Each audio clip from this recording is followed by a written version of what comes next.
रघुपति राघव राजा राम पतित पावन सीताराम।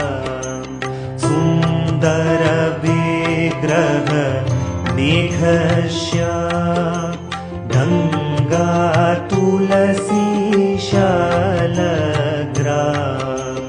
सुंदर विग्रह मेघश्याम गंगा तुलसी शालग्राम। रघुपति राघव राजा